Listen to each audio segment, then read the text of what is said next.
Pregnancy conceive होने पर कब कैसा डिस्चार्ज होता है, पीरियड मिस होने के कितने दिन पहले से ये डिस्चार्ज होने लग जाता है और क्या ये पीरियड मिस होने के बाद में भी कंटिन्यू बना रहता है, क्या ये सच में प्रेगनेंसी कंसीव होने की वजह से ही हो रहा है या फिर किसी और कारण से हो रहा है, यानी कि प्रेगनेंसी कंसीव होने पर किस तरीके का डिस्चार्ज होता है जो कि बिल्कुल नॉर्मल एंड सेफ होता है और कब ये डिस्चार्ज एबनॉर्मल होता है। इस चीज के बारे में आज के इस वीडियो में हम लोग विस्तार पूर्वक जानेंगे, इसलिए आप लोग वीडियो को शुरू से लास्ट तक जरूर देखिएगा। अगर आप भी कुछ दिनों से ऐसे डिस्चार्ज को फेस कर रहे हैं तो आज के इस वीडियो में आपके सारे सवालों के जवाब आप लोगों को मिलने वाले हैं, इसलिए वीडियो को ध्यान से देखें और समझें। चलिए आज के इस वीडियो को हम लोग शुरू करते हैं।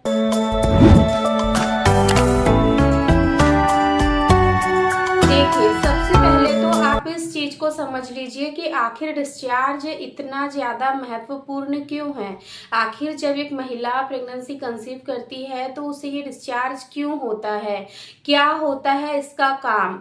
देखिए, सबसे पहले तो आप ये समझ लीजिए कि अगर आप अनप्रोटेक्टेड रिलेशन बनाते हो, एक फर्टिलाइज्ड हो जाता है, फर्टिलाइजेशन होने के बाद में जब वो बच्चा सक्सेसफुली आपके गर्भाशय की दीवार में जाकर आरोपित हो जाता है, तभी आपके बच्चेदानी से एक हल्का सा रिसाव के रूप में एक डिस्चार्ज, एक द्रव्य पदार्थ आपको निकलता हुआ दिखाई दे सकता है आपके निचले अंगों से, जो कि बिल्कुल पानी जैसा होता है, पारदर्शी होता है।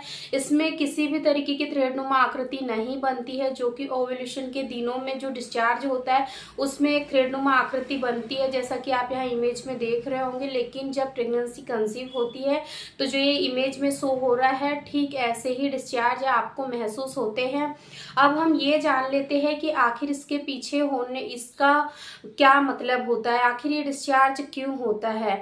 तो जब आपको बेबी कैरी हो जाता है तो ये जो डिस्चार्ज है आपके बच्चेदानी के मुख्य द्वार से ही होते हुए निकलता है और इसके होने के पीछे एक कारण ये होता है कि ये आपके बच्चे तक किसी भी तरीके के बैक्टीरियल इन्फेक्शन, संक्रमण को नहीं जाने देता है। कुल मिलाकर हम कहें तो जो बाहर के जो पार्टिकल्स वगैरह है उसको ये बिल्कुल भी एंटर नहीं करने देता है, इसलिए डिस्चार्ज के रूप में बाहर आता है, ताकि अगर कुछ भी ऐसी एबनॉर्मलिटी वगैरह रहती है डिस्चार्ज के थ्रू ये बाहर निकल आ जाती है, फ्लश आउट बाहर हो जाती है, जिससे कि आपका बच्चा प्रोटेक्ट रहता है और उसको किसी भी तरीके का ये संक्रमण नहीं होने देता है, इसीलिए डिस्चार्ज होता है। अब हम बात करते हैं कि ये आखिर कब से कब तक आपको महसूस हो सकता है, कैसे आपको कंफर्म करना है कि ये सच में प्रेगनेंसी का है या फिर नहीं है। तो देखिए, जब आपके पीरियड, जैसे आपके 28 से 30 दिन के पीरियड साइकिल है, ठीक है, हर महीने आपकी जो डेट है वो 1 से 2 दिन आगे हो जाती है या फिर 1 से 2 दिन पहले आपके पीरियड आ जाते हैं। लेकिन इस महीने आपको ये एक्सपेक्टेशन थी कि मुझे इस महीने प्रेगनेंसी हो जानी चाहिए, तो जो आपकी पीरियड की ड्यू डेट थी उस दिन आपको पीरियड नहीं आए, उसके 4 से 5 दिन पहले से ही आप नोटिस कर रहे हो कि आपको ये डिस्चार्ज कंटिन्यूअस दिखाई दे रहा है।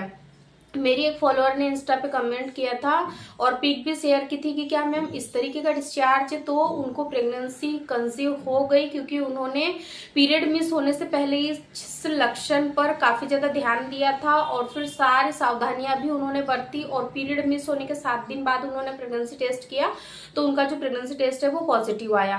तो हम कह सकते हैं कि आपके पीरियड मिस होने के करीब 7 दिन पहले से ये डिस्चार्ज आपको हल्का हल्का दिखाई दे सकता है।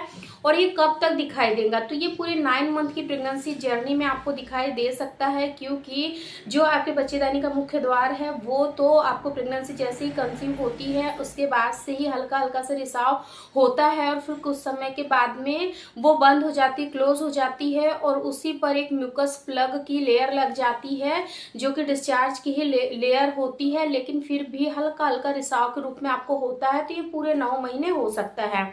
बहुत सारी महिला ये कहती है मैम कि एबनॉर्मल डिस्चार्ज और नॉर्मल डिस्चार्ज में क्या अंतर होता है।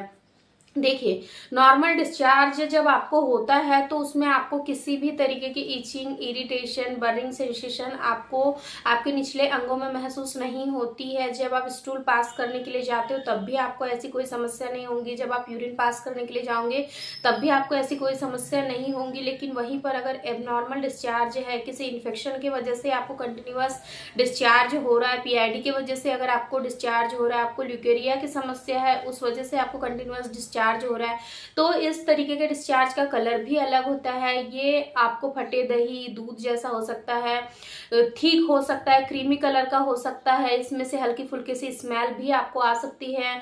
वहीं पर ये जो डिस्चार्ज जब होता है तब आप जब भी यूरिन पास करने के लिए जाओगे, जैसे ही आपको यूरिन आएंगे उसके तुरंत बाद से ही आपको बहुत ज़्यादा यानी कि जलन की समस्या होने लगेंगी। आपको ऐसा लगेगा जैसे यूरिन में किसी तरीके की मिर्ची लग गई है। आपको बहुत ज़्यादा जलन होंगी, इरिटेशन होंगी, आप बार बार बहुत ज़्यादा मेंटली परेशान होंगे। अगर ऐसा आपके साथ हो रहा है तो ये इन्फेक्शन की वजह से है। लेकिन अगर जैसा कि मैंने अभी आप लोगों को आगे बताया कि अगर आपको बिल्कुल नॉर्मल एंड सेफ डिस्चार्ज हो रहा है, जिसमें आपको किसी भी तरीके की प्रॉब्लम नहीं हो रही है, तो फिर ये बिल्कुल सेफ है। आपको बिल्कुल भी यहाँ स्ट्रेस लेने की ज़रूरत नहीं है। अगर आपने एक्सपेक्ट किया है, आपने अनप्रोटेक्टेड रिलेशन बनाया है, तो फिर आपको इन दिनों थोड़ी सी यहाँ पे सावधानी बरतनी है। पीरियड मिस होने से पहले आपको प्रेगनेंसी टेस्ट नहीं करना है। कल ही मेरी एक फॉलोअर ने मुझे कमेंट किया था कि मैम मेरे पीरियड की डेट मिस होने में 3 दिन बचे हुए थे, लेकिन मुझे बहुत ही ज़्यादा क्यूरियोसिटी हो रही थी, मुझे बहुत ही ज़्यादा अंदर से बेचैनी हो रही थी, मुझे सारे सिम्टम्स वगैरह फील हो रहे थे। इसलिए मुझे लगा कि जब सिम्टम्स फील हो रहे हैं तो अगर मैं प्रेगनेंसी टेस्ट कर भी लूँगी तो जो मेरा प्रेगनेंसी टेस्ट है वो पॉजिटिव आ जाना चाहिए। बट उनके साथ ऐसा नहीं हुआ कि उन्होंने प्रेगनेंसी टेस्ट किया, उनको पॉजिटिव नहीं आया, नेगेटिव आया। मे बी कि उनकी यूरिन में अभी एससीजी हार्मोन्स प्रोड्यूस नहीं हुआ है, उनको लग रहा है, सिम्टम्स दिखाई दे रहे हैं प्रेगनेंसी के। बट आपको एक चीज़ हमेशा ध्यान रखना है कि प्रेगनेंसी टेस्ट आपको तभी करना चाहिए जब आपके पीरियड मिस होने को ऑलमोस्ट 6 to 7 डेज हो जाते हैं। उसके बाद ही आपको टेस्ट करना है, तभी आपको सही से रिजल्ट मिलेगा। आई रियली होप कि आप लोगों को ये जरूर क्लियर हो गया होगा कि अगर आपको ऐसे सिम्टम्स दिखाई देते हैं तो आपको कौन कौन सी बातों का ध्यान रखना चाहिए। यहाँ पे आपको खट्टे फलों को थोड़ा सा अवॉइड करना है, खट्टे फलों को आपको कम से कम मात्रा में खाना है। सेकंड, स्पाइसी चीज़ों को यहाँ पर आपको नहीं खाना है, आपको ज़्यादा ट्रैवल को अवॉइड करना है, आपको भीड़ भाड़ वाले एरिया में नहीं जाना है। अभी जैसे कि दीपावली का फेस्टिवल आने वाला है तो बहुत सारी महिलाएं शॉपिंग वगैरह के लिए जाती है, मॉल में जाती है, लोकल मार्केट में जाती है। लेकिन आपको ध्यान रखना है कि अगर आप बेबी के लिए ट्राई कर रहे हैं, अगर आपको ये लग रहा है कि इस महीने मुझे कंसीव हो जाएगा, तो आपको थोड़ा सा इन चीज़ों को अवॉइड करना है। भीड़ भाड़ वाले एरिया पर में जाने से आपको ज़्यादा से ज़्यादा बचना है, क्योंकि कई बार हम देखते हैं कि जब फेस्टिवल का सीजन होता है बहुत ज़्यादा मार्केट में हौच पौच होता है, पब्लिक बहुत ज़्यादा होती है, तो कई बार धक्का मुक्का लगना कॉमन बात है। लेकिन अगर आप बेबी के लिए ट्राई कर रहे हैं तो आपको इन चीज़ों को थोड़ा सा अवॉइड करना है, ताकि अगर आपको बेबी कंसीव हो तो आपको किसी भी तरीके के कॉम्प्लिकेशंस वगैरह ना आए। क्योंकि कई बार अगर आपको जोर से किसी ने धक्का मार दिया तो आपको पेट दर्द वगैरह की भी समस्या हो सकती है। ये बहुत ही छोटी छोटी सी बातें हैं, लेकिन आपको ध्यान रखना बहुत ज़्यादा जरूरी है। आई रियली होप कि आप लोगों को आज की ये वीडियो यूज़फुल नॉलेजेबल लगी होंगी। अगर यूज़फुल रही होंगी तो इस वीडियो को अपनी फैमिली फ्रेंड्स के साथ ज़्यादा से ज़्यादा जरूर शेयर करें। Thank you.